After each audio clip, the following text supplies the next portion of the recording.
मार्च 1707 में बहादुर शाह औरंगजेब की मृत्यु के पश्चात दिल्ली का मुगल साम्राज्य अपने अंत की तरफ बढ़ रहा था और दक्षिण में मराठा साम्राज्य तीव्र गति से अपने विस्तार कार्य में जुटा हुआ था।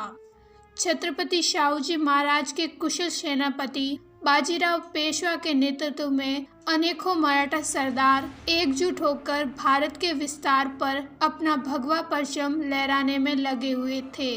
उन्हीं बहादुर मराठा सरदारों में से एक थे मल्हार राव होलकर। पेशवा बाजीराव अपने विश्वसनीय सरदार मल्हार राव को 3 अक्टूबर 1730 में 74 परगनों का मालवा प्रांत जहांगीरी के रूप में सौंपते हैं। मल्हार राव इंदौर को अपनी राजधानी के रूप में स्थापित करते हैं। सन 1734 में एक दिन इंदौर से पुणे जाते हुए मल्हार राव अहमदनगर के चौंडी गांव में विश्राम करने रुकते हैं। वहां संध्या के समय मंदिर में आरती के दौरान उनकी नज़र 8-9 साल की एक तेजस्वी कन्या पर पड़ती है। मल्हार राव अपने पुत्र खंडेराव के लिए एक उचित कन्या खोज रहे थे। उस कन्या का प्रसन्न रूप और विनम्र वाणी से प्रसन्न होकर मल्हार राव तुरंत उसे अपनी पुत्र वधू बनाते हैं। यही छोटी सी कन्या आगे जाकर भारतीय संस्कृति एवं सुशासन के नए मापदंड स्थापित करती है, जो अपने असामान्य कर्तृत्व से सामान्य जन के उदय में ईश्वर का दर्जा प्राप्त करती है। जी हाँ दोस्तों, आज हम स्मरण करते हैं भारतीय इतिहास के स्वर्ण पृष्ठों पर लिखित एक अद्भुत नारी शक्ति का, जिनका नाम है पूजनीय श्लोक अहिल्याबाई होलकर। अहिल्याबाई का जन्म 31 मई 1725 में चौंडी गांव के पटेल मोंगाजी शिंदे के घर हुआ था। अहिल्या बचपन से ही बुद्धिमान कन्या थी एवं अपने सुसंस्कृत स्वभाव एवं मीठे बोल के कारण वह सबकी प्यारी दुलारी थी। बस 9 साल की उम्र में विवाह के पश्चात भी वह ससुराल में अपने मधुर स्वभाव से सबका मन मोह लेती है। मल्हार राव के पुत्र खंडेराव को राजसी कामकाज में रुचि नहीं थी। वे खुद इन सब से अलिप्त रहते थे। इस बात को लेकर मल्हार राव हमेशा चिंतित रहते थे, लेकिन अहिल्याबाई के प्रभाव से खंडेराव के बर्ताव में आए बदलाव के कारण मल्हार राव निश्चित हो जाते हैं। सन 1745 में अहिल्याबाई एक पुत्र को जन्म देती हैं। उसका नाम मालेराव रखा जाता है और उसके 3 साल बाद अहिल्याबाई एक कन्या को जन्म देती है, जिनका नाम मुक्ताबाई रखा जाता है। मल्हार राव का परिवार खुशी से झूम उठता है। अहिल्याबाई के आगमन से इंदौर के होलकर घराने में आई इस रौनक से मल्हार राव खुद को परम भाग्यशाली समझने लगते हैं और तभी अचानक तकदीर के पासे पलट जाते हैं और सन 1754 में मराठा जाटों से भिड़ते हैं। मल्हार राव सूरजमल जाट को कुबेरी के किले में घेर लेते हैं। 24 मार्च 1754 के इस मुहिम में खंडेराव भी मल्हार राव के साथ मोर्चा संभाले हुए थे कि तभी अचानक कुबेरी की तोप से निकला एक गोला खंडेराव को अपना निशाना बना लेता है। खंडेराव की मृत्यु हो जाती है। मल्हार राव के इकलौते पुत्र तथा इंदौर की राजगद्दी के वारिस का दुखद अंत हो जाता है। इस घटना से समूचा मालवा सूना पड़ जाता है। अहिल्याबाई अचेत निशब्द हो जाती हैं। अपने पुत्र को गोद में लेकर रोता बिलखता देख सूरजमल युद्ध समाप्ति की घोषणा करते हैं।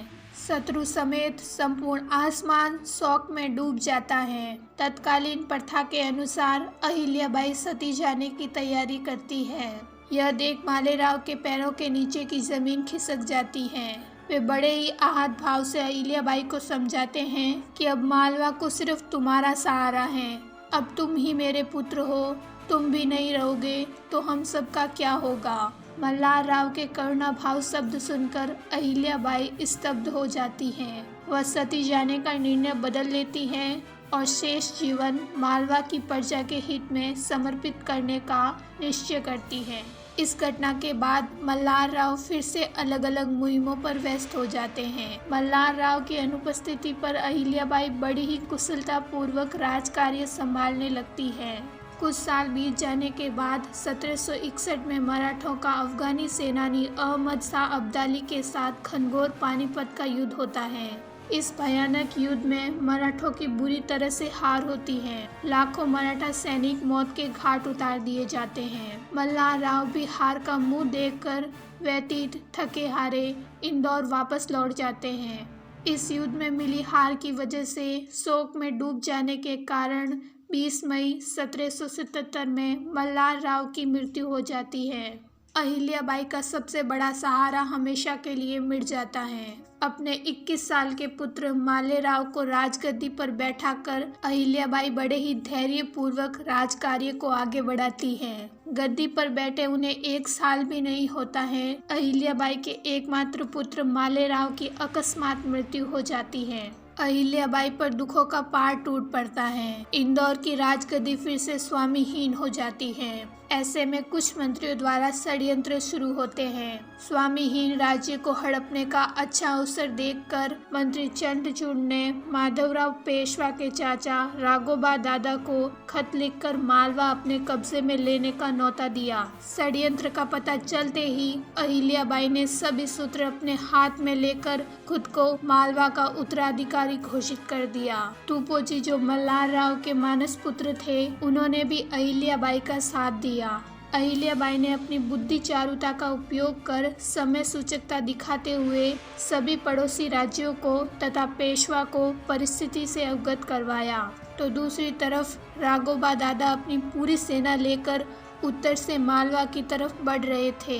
सिप्रा नदी के किनारे पहुंचते ही उन्हें अहिल्याबाई का खत प्राप्त होता है, जिसमें अहिल्याबाई लिखती हैं, आप मुझसे युद्ध करने आए हैं। आप मुझे अबला नारी समझने की भूल ना करें। मैं खुद तलवार लेकर मैदान में आपका सामना करूंगी। अगर इस युद्ध में मेरी हार होती है तो कोई कुछ नहीं बोलेगा, लेकिन अगर आपकी हार हुई तो एक अबला नारी से युद्ध हारने की वजह से पूरे संसार में आप हंसी के पात्र बनेंगे।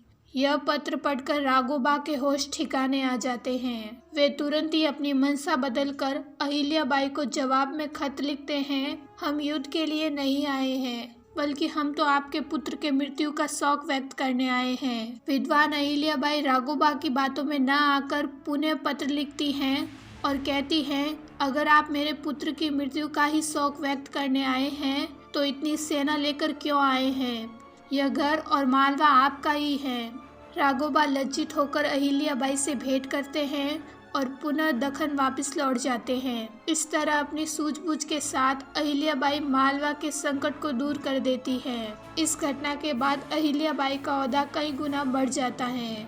इंदौर में अपने पति, ससुर और पुत्र की यादें जुड़ी होने की वजह से वे तोपोजी के हाथों में सेनापति की बागडोर सौंप इंदौर छोड़कर नर्मदा नदी के किनारे बसे पुरातन राव महेशमती से अपने राजपाट का कार्य संभालती हैं। अहिल्याबाई आगे इस गांव का नाम बदलकर महेश्वर रखती हैं। उस समय मालवा में डाकू एवं पिंडारियों का संकट चरम पर था। वे जंगल के रास्ते जाने वाले प्रवासियों से लूटमार करते थे। राजकाज का कार्य अपने हाथ में लेते ही रानी अहिल्याबाई दरबार लगाती हैं और दरबार में यह घोषणा कर देती हैं कि जो कोई भी डाकू और पिंडारियों का बंदोबस्त करेगा, उसके साथ मैं अपनी पुत्री मुक्ताबाई का विवाह करवा दूंगी। इसके बाद यशवंत राव नामक युवा सरदार बेड़ा उठाता है और अपनी प्रतिज्ञा पूर्ण करके ही वापस लौटते हैं। इस तरह अहिल्याबाई राज्य में शांति स्थापित करने और अपनी पुत्री के लिए उचित वर ढूंढने, इन दोनों ही कार्यों को कुशलता पूर्वक पूर्ण करती है। राज्य में पूर्ण शांति स्थापित होने के पश्चात व्यापार व्यवसाय में भी वृद्धि हो जाती है। कला कौशल को अवसर प्राप्त होता है। भगवान शिव की नित्य आराधना करने वाली अहिल्याबाई समस्त भारत में मंदिरों का जीर्णोद्धार एवं पुनः निर्माण का कार्य अपने हाथ में लेती हैं। अनेक तीर्थ स्थल एवं पवित्र नदियों के किनारे घाट बनवाती हैं। अनेक धर्मशालाएं बनवाती हैं। यात्रियों के मार्ग पर कुएं खुदवाती है। अपने राज्य कोष का अधिकतर हिस्सा वह समस्त देश में मंदिर निर्माण के कार्य में खर्च करती है। न्यायदान का कार्य करते हुए वे हमेशा अपने हाथों में शिवलिंग रखती थी। उनका मानना था कि यह जो न्यायदान का कार्य वे कर रही है, इससे अगर मेरे हाथों कोई गलती हो जाती है और किसी भी निरपराध को सजा भुगतनी पड़ती है तो इसका पाप मुझे लग सकता है। तो हे प्रभु, आप खुद मेरी जगह बैठकर न्यायदान के इस कार्य को सत्य निष्ठा से करने की सद्बुद्धि मुझे दो। निरंकुश, जुल्मी और न्याय सतों के इस दौर में इतनी निष्ठा व प्रेम वसला रानी मिल पाना मालवा की प्रजा के लिए सौभाग्य की बात थी। इसीलिए मालवा की प्रजा अहिल्याबाई को देवी के अवतार के रूप में देखने लगी थी। मालवा की जनता उन्हें देवी अहिल्याबाई कहकर पुकारने लगी।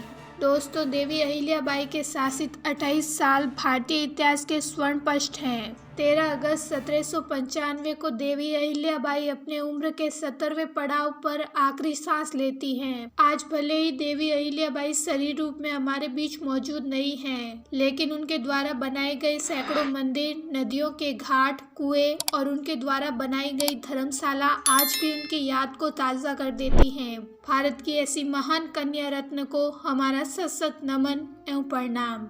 जय हिंद। मिलते हैं अगले वीडियो में।